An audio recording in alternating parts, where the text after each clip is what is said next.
Show you your April deer checklist and everything that you need to do in the deer woods this month. So as you can see, we're planting some trees and we're getting this whole property set up for more cover. These trees are from Coldstream Farms, and huge thanks to them for sending me these trees and for sponsoring a video that should be coming out next Tuesday, and hopefully this is coming out on Saturday. But huge thanks to them for sending me these trees. They sent me 25 white oak trees and they sent me 25 red cedar trees. So we're going to set this whole property up with more cover, and if you ever need any trees for your whitetail habitat, go to coldstreamfarms.com. I'll put a link in the description. And so they have really good trees that are really good for doing stuff just like this. So April checklist. What should you be doing in the woods for this month? And so there's a lot of things that you can do this month in the woods for April.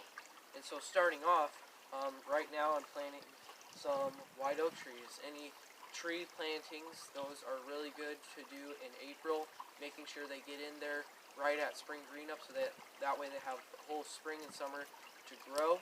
And so making sure you get your white oak trees, your red cedar trees, whatever kind of trees that you're planting in, and just making sure that you have enough cover on your property, even looking around, making sure there's no gaps that you need to fill with some trees, and just making sure that you have quality cover on your property. And that can lead into another point. Just go around and scout out anything that you need to do this month, this falling season, the next year. Just go out and look around, see what you can make better. If you need to plant some more stuff, expand food plots, or anything like that. And so number 3 is whitetail water holes. Getting those water holes in this month would be really good before the rainy season.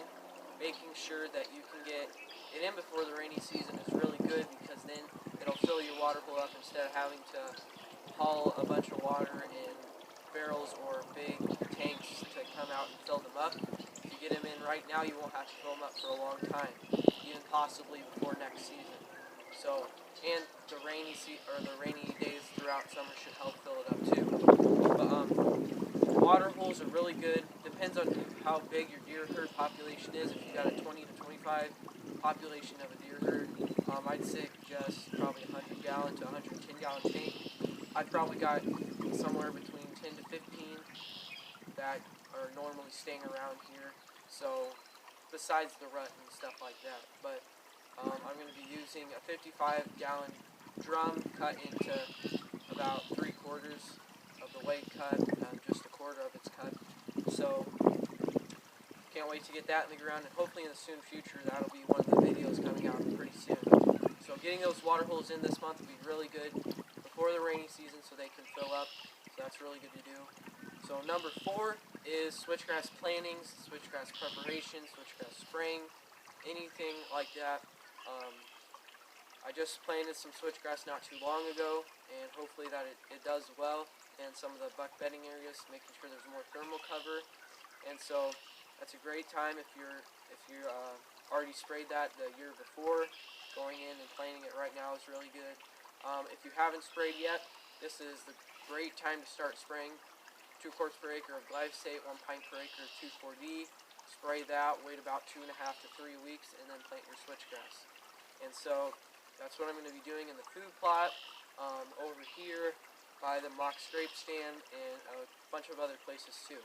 So getting your switchgrass plantings in right now will be really good to do this season, or this month, next month, and really within these next 4 months you can do anything with switchgrass. Weeds, you got to stay on top of weeds, making sure that you're spraying the right chemicals.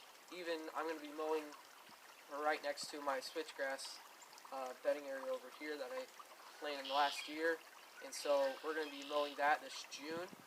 And so if you have already established switchgrass, making sure that you're mowing that in June if it has weeds in it. And so hopefully by this next cutting, we won't have to take care of it anymore, and it should grow and last for a long time. So making sure that you're doing that, and making sure you're just taking care of your switchgrass, making sure there's no weeds in it at all, and just preparation, taking care, maintenance on your switchgrass. So number 5 is shooting your bow. Now we've had a lot of windy days, and this would be a good day to shoot my bow, but I had to get some of these trees in the ground. Making sure that you're shooting your bow consistently throughout the year will really help your form and your shot placement on a deer this fall, hopefully. And so making sure that you're always comfortable and you always have that muscle memory of pulling back and being able to shoot consistently every single time. So number 4, that is making sure you're shooting your bow.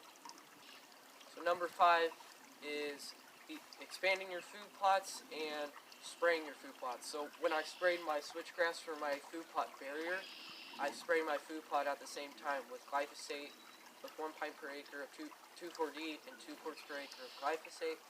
I sprayed that whole food plot, but it was a 1/4 acre, so I just divided it by 4, the application rate, and put it in there. And so hopefully that'll do well. This June we're going to plant some buckwheat, and then hopefully another video that'll be coming out soon is Plot Start. And they sent me 2 ultimate combo kits, and they're going to sponsor some of my videos too. And so huge thanks to Plot Start for sending me those. It comes with the ultimate combo kits. They sent me 2 of them. They both come with 2.5 gallons of Plot Start, 32 ounces of Plot Boost, and I think 15 ounces of Plot Till. So huge thanks for Deer Grow to sending me those, and we'll do a video on that pretty soon. And so I can't wait to do some of these sponsorship videos, and I'm really excited that companies have sponsored me. And so making sure that Plot Start will really do well, and I've seen it work personally, and so can't wait to see what it does on my food plot this year. We'll be doing everything by the instructions, doing it all correctly with the Plot Start. So food plot maintenance, food plot spraying, all of that, making sure you're doing that. So that's mostly it for April. If you need to cut some stuff where you're going to plant switchgrass, that could be another one. Number 6, just cutting brush or anything to make sure you have be able to plant some switchgrass this season. Even if you don't have a brush hog or any off-road mower to get back into the woods, you can take a weed eater and weed eat some of that. I've done that before. So when they start getting more of these trees in the ground, and can't wait to start seeing this place get more cover and hopefully more deer. And I know that if we plant some more trees, that the deer will come and they'll feel more protected in this spot.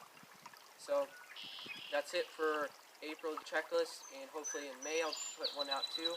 And so everything that you need to do this month in April, you can do all these 6 tips that I've shared, and you can put them on your property, and hopefully it'll help your property a lot, and I'm pretty sure it will.